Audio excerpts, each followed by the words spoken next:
So I'm going to break some news to you. I want you to take a brief pause. Pokemon Twitter is a dumpster fire. How many are surprised by the revelation? I mean, you're probably not, but let's just assume you are and talk about this tweet that I seen today. I got up this morning about 2 p.m. and I ended up logging on to Twitter, and my feed is just filled with this drama. I don't know what it is about the Pokemon player community. I haven't played Pokemon since like late 2019, and it's surprising to me that I'll get so much Pokemon player stuff on my feed. But I'm just going to talk about a very, very spicy take that I seen today and just kind of offer my opinion and also dispute some things that were mentioned by other players, as well as the initial tweeter that responded to this tweet by Tattooed Pokemon. So Tattooed Pokemon, if you guys do not follow him, I recommend it. He posts a lot of funny stuff. He's also been featured on things like ESPN with some of his tweets, and it's just hilarious to watch. Tattooed Pokemon posted these two sets being released back to back is more mid than Rebel Clash and Darkness Ablaze. Now, I took this as him being a troll and just joking around. Nothing serious, just having a little bit of fun with it. So you see, I did a little funny reply and just kind of told him I don't agree with him, because I absolutely love Twilight Masquerade. While I will say that I think Shroud of Fable does not look as good as it can be, I do think there are some gems in Shroud of Fable that are getting people still hyped for the set. And then he responded, "It's a terrible thought, but that's what I think." And that's the to it. We both understood we were joking with each other. Nobody's taking anything too seriously. We don't hate on each other. But there was a tweet that popped up on my feed today, and it might just be because of the fact that I replied to Tattoo Pokemon here and had a little bit of fun with it. But this one was retweeted by Liam Jester Ken Hall, or Jester TCG, who said, "Me when I care about investments and not playing the game." Now, let's just take this tweet at face value. Let's ignore his response after getting shit on or anything like that. Let's just take this tweet at face value, right? This sounds like he's accusing Tattooed Pokemon of being an investor, and it sounds like he's shitting on him with an elitist attitude. That's just my initial face value. Now, my recommendation to anybody is always take stuff at face value online. Don't try to read into things because it's just not worth it. If you're posting a tweet online, you should understand that your tweet's going to be taken at face value. Now, I want to point out that this guy is a content creator, so he could be just engagement farming too, especially because he does content based on playing the game. So maybe he's just trying to build up some brownie points with some of the TCG players out there who have this elitist attitude. Because I'll be honest, guys, if you ever cross over between the TCG sides of the hobby where it's collectors, investors, and players, and just watch the two sides, you'll learn that players really have a disdain for collectors and especially investors. They really, really do not like them. And it's not my call whether or not to judge if that's good or bad. But we're going to talk later about why these players should not hate on those other two sides of the hobbies as much. With that being said, here is my response to the whole tweet. I just basically said I'll never understand why people who claim to love Pokemon trash on collectors and investors so much. Because if it wasn't for the collectors and investors, which I said us, I'm not an investor. I don't even own a piece of sealed product in my collection. I just I rip and I collect cards, and that's about it. But I said if it wasn't for us ripping packs like crazy, Unfair Stamp wouldn't have dropped to $6 a copy. Teal Mask would easily be 15 plus because of how playable it is. And those bad EXs, some of those like Meme EXs, Screamtail EX, Blissey EX, you wouldn't find these for 50 cents and $1. They would be $2 to $3 at lowest. I remember playing Shiftry GX and I had to pay $3 a copy to get it. And it was a bad GX at the time. A deck that I absolutely loved, especially playing it with Copycat, but it was not anywhere near meta relevant. And it was still $3 a copy. I remember some other GXs being very, very expensive for being non-playable GXs. And the same with a lot of Vs. Now, give or take, it was only in the early era of Sword and Shield where the Vs were all above $1. Because once you got past, like, I'm going to say maybe Evolving Skies, so much product was being ripped open. Maybe even with Evolving Skies, so much product was being open that a lot of the regular Vs ended up going into bulk pricing at 50 cents a copy. A lot of the regular Vs that are playable are also down. And we'll talk about a GX later that was super expensive. And had there been this mass influx of collectors at the time that was ripping product, then you would end up seeing that price go down. And we'll talk about that in a bit. But I've never met a Pokemon player that actually supports the aspect of sealed product as much as a collector or an investor does. And this is just outright true. Guys, so many Pokemon players buy singles more than they buy sealed product. Sure, you can argue that singles still support the Pokemon company because somebody had to buy that sealed product to open it to provide that single. But them outright buying a single only supports the business or the person they're buying the single from. This does not put any money into Pokemon's pockets at all. This does not support the company you claim you love. Now, give or take, they are going to tournaments, and when they go to these big events like regionals and world championships, sure, they're supporting Pokemon that way. But a lot of players, at least in my experience, do not buy mass amounts of sealed products. I have never met a player in my experience that will buy a case or two of sealed product to rip. Never have. They'll buy a couple of boxes and then they'll buy the rest of singles. That's the most when it comes to those products. These players, I've never seen them buy something like a V-Box unless the promo was playable. I have never seen them buy 10s unless the promo was playable. So that is just my personal experience. I know that evidence is anecdotal, but it is just what I've seen. So from being on both sides of the hobby. I have been a player for many years. I quit playing when the pandemic hit, and I just never got back into playing because I just enjoyed collecting since then. But it is something that is very, very underappreciated by the players because it does drive the prices of a lot of these playable cards that that collectors don't need, such as Unfair Stamp, down drastically. I goes, if these players really love Pokemon as much as they love stroking their own ego for being good at a trading card game, they would not be upset at cheaper playable singles and Pokemon making tons of money off these sealed product sales. Especially since I can say with certainty that the player base is probably doesn't make up 20% of the sealed product sales for the company. And that is just the truth because realistically, the player base is the much smaller audience for the Pokemon trading card game as a whole. The player base is a much smaller niche than the collector and investor sides of the hobby. And even if they were to buy as much, which they don't, even if players bought as much as collectors and investors, they would probably still only make up 20 to 25% at max. They'd probably make up 30 at max if we're being truly honest. Like they would never make up more than 30% of the total sales. And that's if they were buying the same amount as collectors and as investors. But because collectors and investors are the ones that are buying cases among cases week after week, this is what really helps Pokemon. And we'll talk about how that helps Pokemon in a bit because somebody made an excellent point. Now, I want to point out some of the replies that were made to this tweet that was sent by Liam. The first was, it's so weird too because Greninja EX from Twilight Masquerade is literally one of the most expensive era cards we have seen in a while.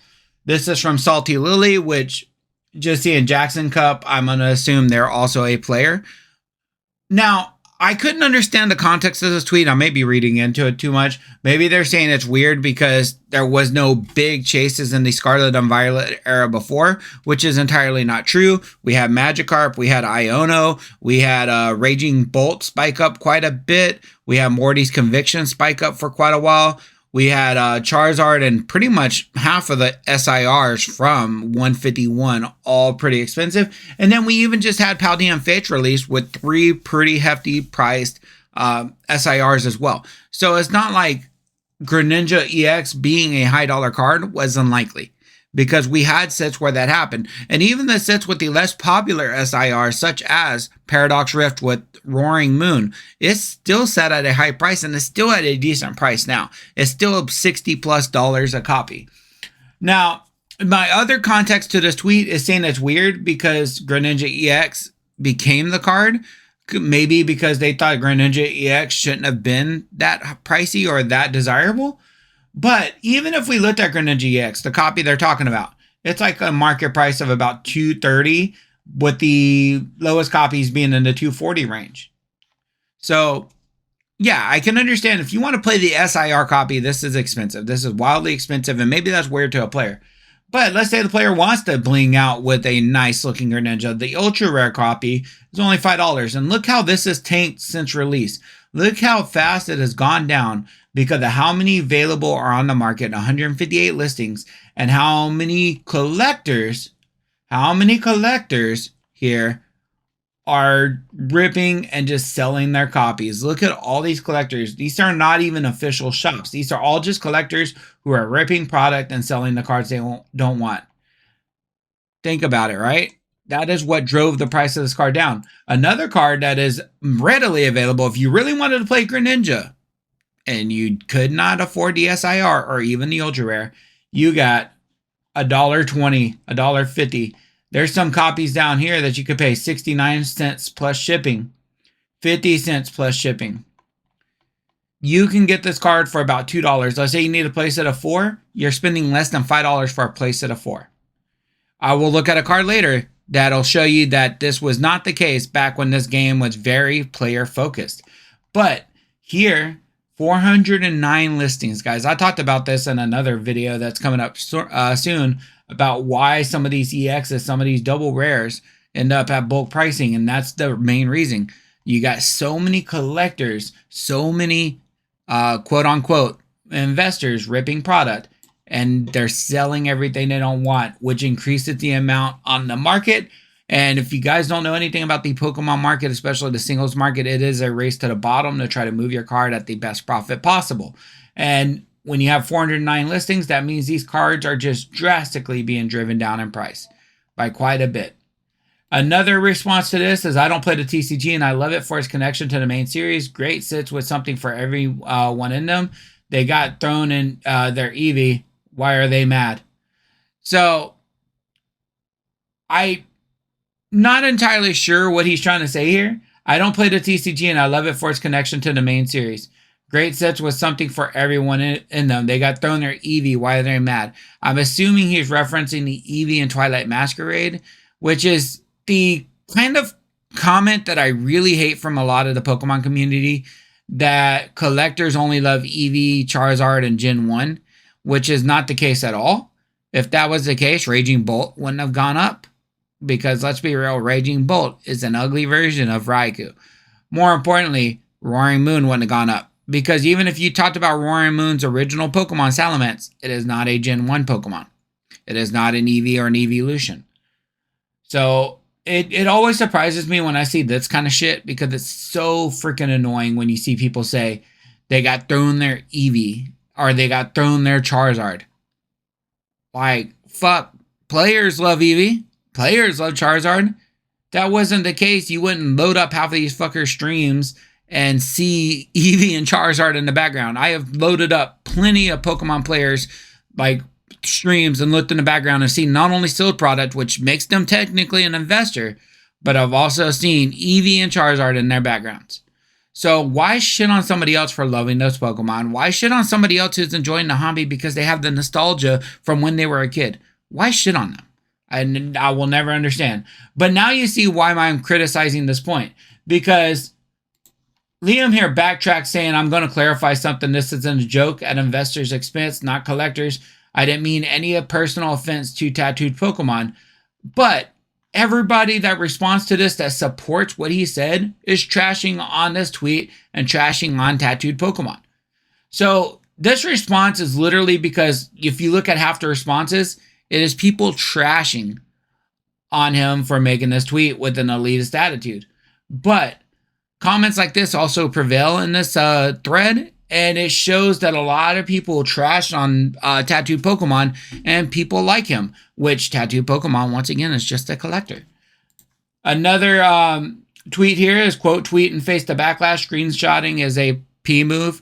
Now, this is Thespian Cards, great account to follow as well. That is just saying that he didn't actually even quote tweet him. He screenshotted the tweet. I do this when I don't want to interact with the person I retweeted or I want to comment on. I don't do this to avoid giving them any sort of, I guess you could say he said he didn't want to give them engagement because he's a blue check. But at the same time, I don't give a shit about blue checks. If somebody wants to waste their money on Twitter for nothing, go ahead. I do it too, but I also run a TCG business, so I need to do it. But it makes sense why Tattoo Pokemon would do that. There's nothing wrong with it. You're a Twitch content creator and a YouTube content creator, so you got content that you're creating to try to make money. Why can't somebody else do that on a different platform? Like, I will never understand this comment either. Then you have Luke, which is somebody who puts generic Charizard guy in their thing, but they're not actually somebody who loves Charizard the most.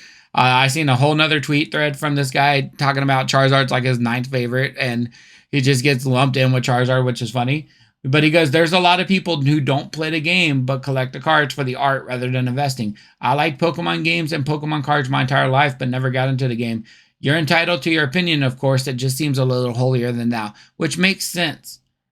And he goes, I like this comment. Since when are people not allowed to dislike sets? That is totally true. People are allowed to dislike sets. Players dislike sets. There are players who trash on sets.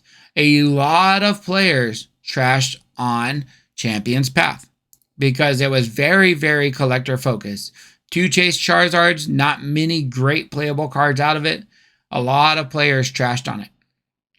A lot of players, I remember, trashed on Hidden Fates because a lot of the cards that were coming out in Hidden Fates were either going to leave rotation soon or had already left rotation. So a lot of players were upset with that. So I understand this idea of seeing people being allowed to dislike the sets because everybody's going to dislike a set. There are sets I don't like. There are sets that I don't want to open anymore. Shining Fates is a great example. I don't like Shining Fates as a set. It is totally fine to dislike certain sets. It is totally fine to like sets that most people don't like. I love Obsidian Flames. Most people don't like it, but I love it. And that is totally fine too. This is probably one of the examples of like true hate towards Tattoo Pokemon and our side of the community. I am unfollowing everyone who caters themselves towards collecting, not investing, collecting Pokemon cards instead of playing. Because I'm tired of I don't know what a OJ is, Ohi, I don't know. My favorite game being seen as nothing but an investment. So this is where I kind of get the idea of what people are seeing with this tweet that are supporting it. They're lumping collectors and investors together. Now, sure, there is some overlap there. But then, if that's the case, I can lump any player who does content as well with investors. Because every single one of those fuckers has sealed product on their shelves in the background of their content. If you have any sealed product, then therefore you're an investor. If we're going to lump collectors with investors, you can lump players with investors. But for what it's worth, there are people who just collect because they genuinely like the cards in Pokemon. It's just the vocal ones are more the investment bros. That's not true either. A lot of collectors, just like a lot of players, are very vocal on social media. Maybe it says something about you if all of your vocal opinions on the hobby are investment bros. It is not entirely the case here. Collecting isn't a problem. That's how I started out. Each sit in binders, and I look at them sometimes, but there's a lot of investment bros in the scene, and it's so effing dumb. Once again, if you're seeing more investor bros than collectors, because the collectors make up most of the community, I would argue that more than 50% of the community is legitimate collectors, people who love collecting the hobby. If you're seeing more investor bros, that's probably because you're over here tweeting the word investments. And then the algorithm is picking that up. But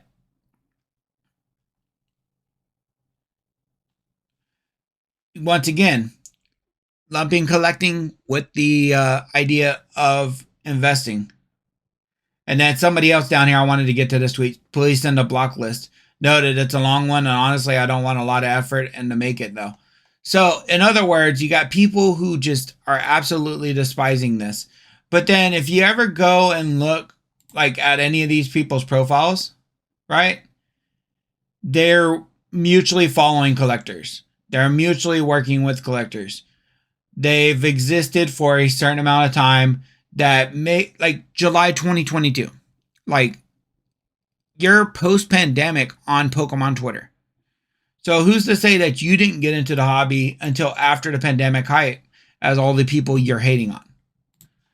Now, another one I responded to myself, why on earth would players tolerate collectors? Hey, this card you may want is now 100. Sorry.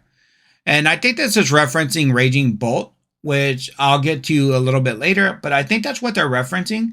But I go on the opposite end. Every high-end card has a much cheaper, readily available copy that is driven down in price because of the increased amount of copies on the market thanks to collectors selling them.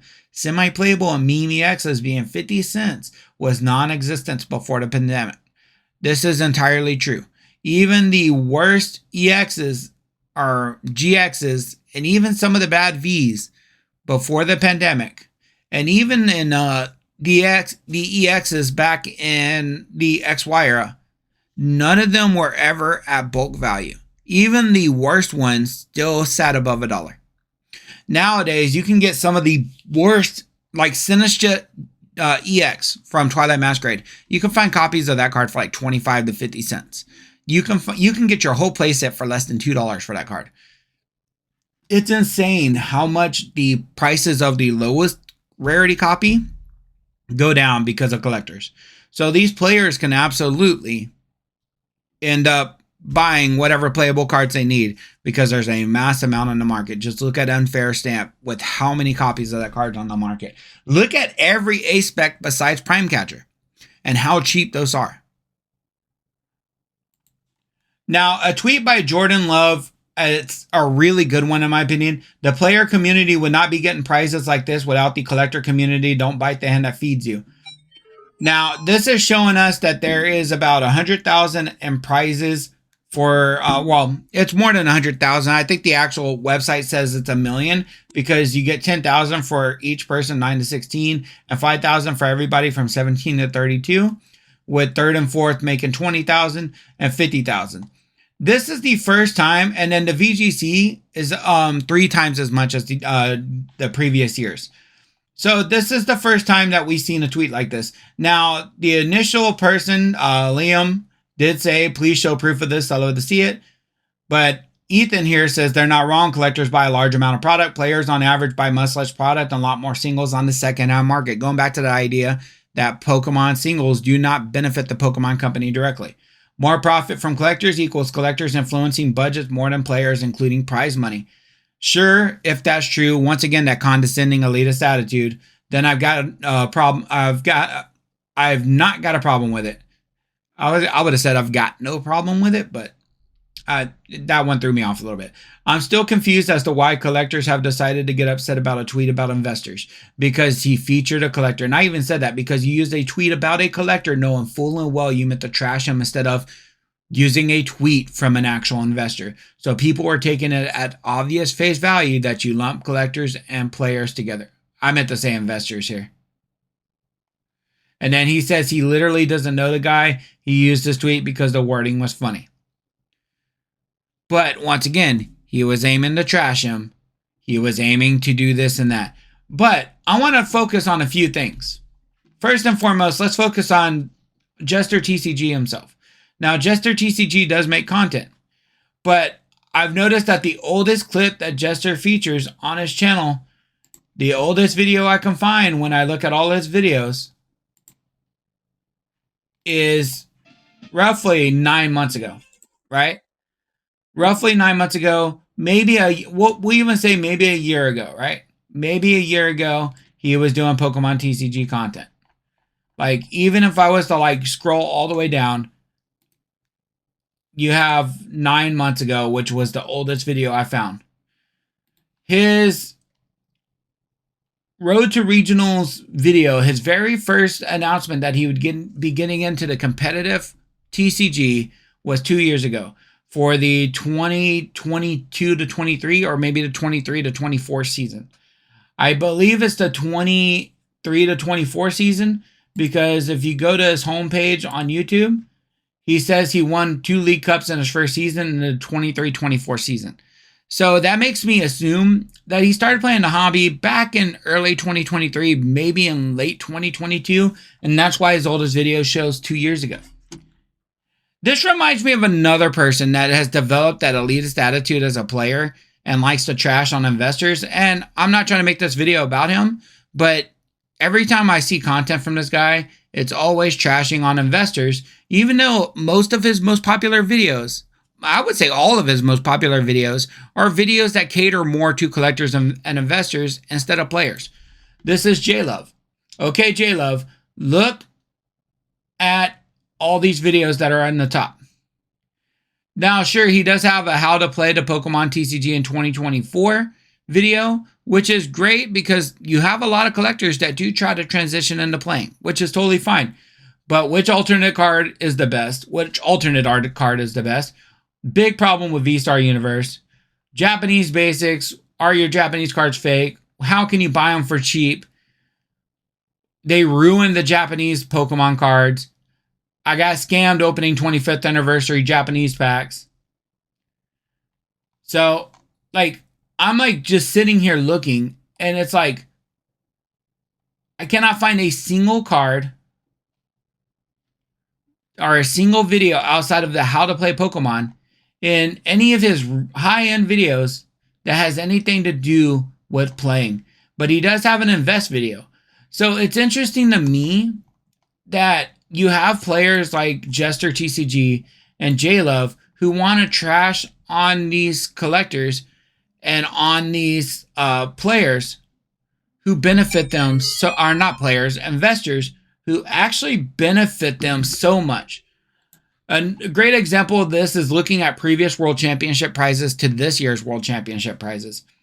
The last few years, and this goes all the way up to 2023, by the way, even if you look at the 2023 prizes, the top prize is still $25,000, with the top prize in VGC being $10,000. This tweet says 2024. That means this year is when Pokemon finally doubled the pricing for TCGs and nearly tripled the pricing for VGC. Now, how can Pokemon increase this pricing so much? Is it the collectors buying a ton of cards? I would argue that there might be a correlation, because here's the data over the last few years with the amount of cards that have been produced. The amount of cards being shipped out, the amount of cards being purchased is heavily increased since 2019 and 2018. This is pre-pandemic, by the way, and this is during pandemic, and this is post-pandemic.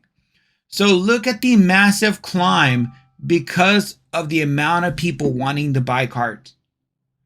So I would argue that even if this is not evidence, this is a strong correlation that the massive increase in Pokemon card revenue is probably one of the reasons why the Pokemon championships, the World Championships, have increased in the previous year from this to this. So maybe that plays a big role. But once again, going back to the idea that the collectors really benefit the hobby, and even the investors, because investors don't always just buy sell product. Almost every investor I've ever met still opens up product. But even investors benefit the hobby. And here's a great example of this. Raging Bolt EX. Raging Bolt EX was a very playable, or is a very playable card, which this shot up to about $12 a copy, and this shot up to nearly $10 a copy at one point. And had there not been collectors out there putting a ton of these cards on the market, those prices would have stayed there. Raging Bolt EX probably would have been a $10+ card. The full art probably would have been nearly $20. The gold probably would have been around $20 because I know the gold are less desirable. And then the Raging Bolt EX SIR probably would have been still at $100+. Because there's so many collectors that are ripping open sets like Temporal Forces, it has driven the price down and made this card affordable if you wanted to play it. And then Pokemon said, hey, we know this card's affordable. Let's make it playable, more affordable anyways, by releasing a tin with the card. So not only do you have a $3 to $4 copy available where you can get a playset for less than $20, which is much drastically different from back in the day, but you're also going to have a 10 promo, which will probably end up being cracked open like crazy and be available on the market for just a couple of dollars at most. You'd probably be able to get a whole playset of this card for less than 10 real easily very soon. But a card that I was thinking about that drastically was different from what we see now. Back in 2016, when XY Evolutions and Sun and Moon was about to come out, Pokemon Go had hit. Unlisted Leaf was very popular. There were a few other Pokemon content creators that were really hitting up the hype of stuff like Evolutions. I believe Leonhardt was really up and coming during that time. The Pokemon Evolutionaries were actually very popular at the time. Laughing Pikachu still created content at the time and was very popular. And there were a few other very popular up-and-coming Pokemon content creators. There was nobody besides Unlisted Leaf even close to 1 million, I believe, when it came to the Pokemon TCG space. But these content creators and the idea of this nostalgia for Pokemon with Pokemon Go and Evolutions being a nostalgia-based set really brought a lot of people back into the collecting side of hobbies. But that didn't last by the time Guardian Rising came around. By the time Guardians Rising came around and even Burning Shadows, there was so much less of these products being open. There was so much less being open to the point that Tapu Lele, this card right here that is $2, was a $40+ card for nearly its entire lifespan until this promo got printed. For nearly its entire lifespan, because it was so playable and because there were so many less on the market than what we see today, it ended up becoming a very expensive card. Another great example of this was back when Roaring Skies released and there was very few copies of Shaman or Rayquaza on the market. Those cards were really, really expensive because there was very few on the market. Tapu Lele Full Art and Secret were $50+, close to $60 at times, and at times they were above $60. Now, Tapu Lele has had 3 reprints since then. Your alternate art promo, which came out when it was still in rotation. Your gold, which came out close to the end of rotation or after rotation. I'm not sure. I don't remember which one, but Tapu Lele was past its prime and was pretty much going out of the TCG at the time. So the gold didn't really affect the market. And then Classic Collection made a copy available for those who want to play like a nostalgia format or something like that. But your original 3 copies were all $40+. That means if you wanted a playset of Tapu Lele for your collection or for playing, let's say you wanted to build an actual Tapu Lele deck and you wanted 4 copies, you were spending $160 for those 4 copies.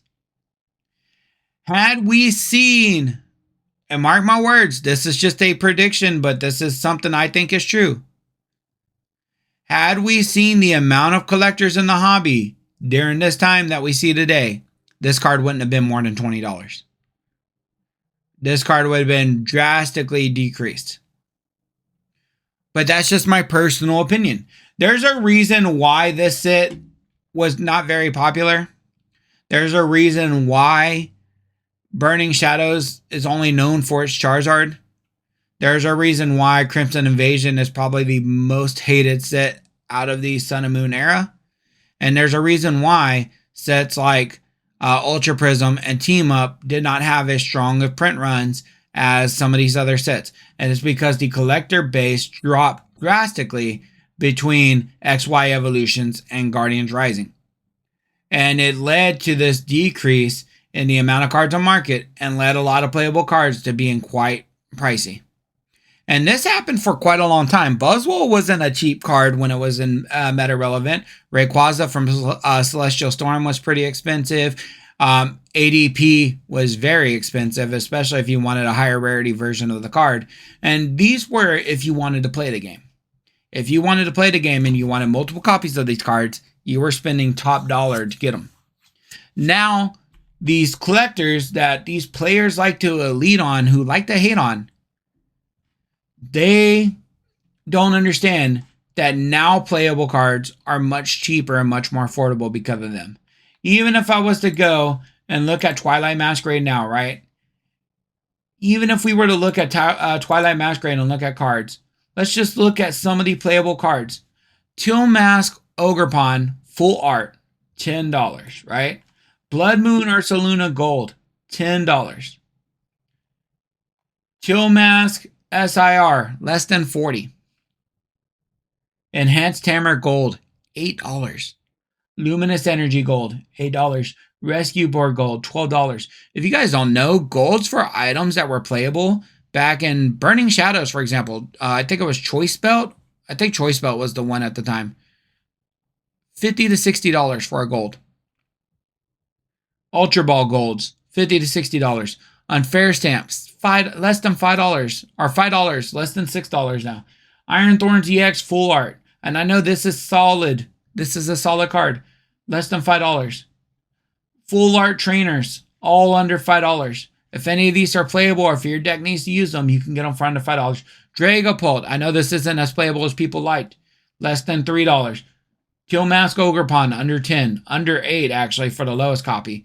Greninja EX, less than $5. Blood Moon Full Art, Blissey Full Art, Enamorous, Killmask Full Art, Cornerstone Mask Full Art. Any of these cards, if you wanted to build a meme deck off of them, or if you wanted to test them, very affordable for one of their higher rarities.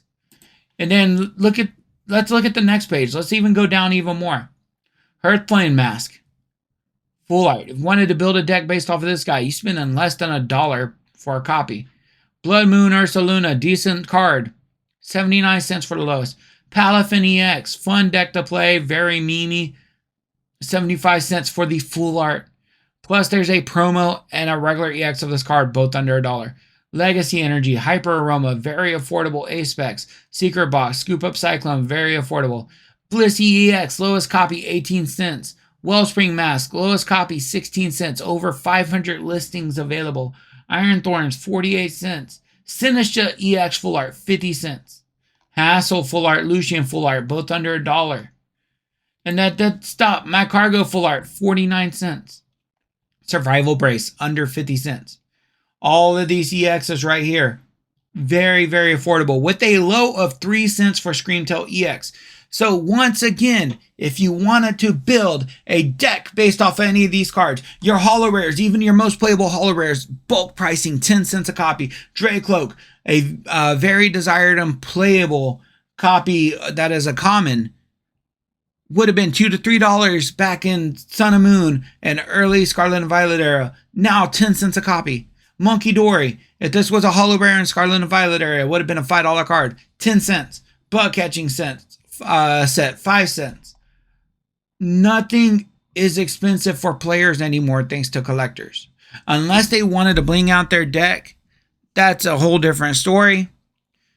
But if you were just trying to play the game, you can build almost any deck you want for a very affordable price thanks to collectors, because they are making these cards available. And I am sick and tired of these players with this elitist attitude crapping all over collectors and lumping them with investors, and then crapping on the investors too, because if it wasn't for those two sides of the hobby, this game would be more expensive for the players, and these players would spend more money and still not directly benefit the Pokemon company doing so, because they are buying singles from the second-hand market. Anyways, guys, that is just my take on this video. If you watched the full video, I appreciate it. If you did not, then you're not going to see this part. So anyways, those of you who are still here, I thank you so much. If you like Pokemon and video game related content, consider just subscribing to the channel. It's always appreciated. Make sure you drop this video a like and let me know your opinions down below. Which side do you agree with? Once again, I'm not necessarily hating on the player side, because I love the players, but I am sick and tired of this elitist attitude that players think collectors and investors are bad for the hobby, when they're actually very beneficial for the hobby. And as long as they're around, the hobby is in a healthy space. Anyways, guys, that's it for today's video. Bye.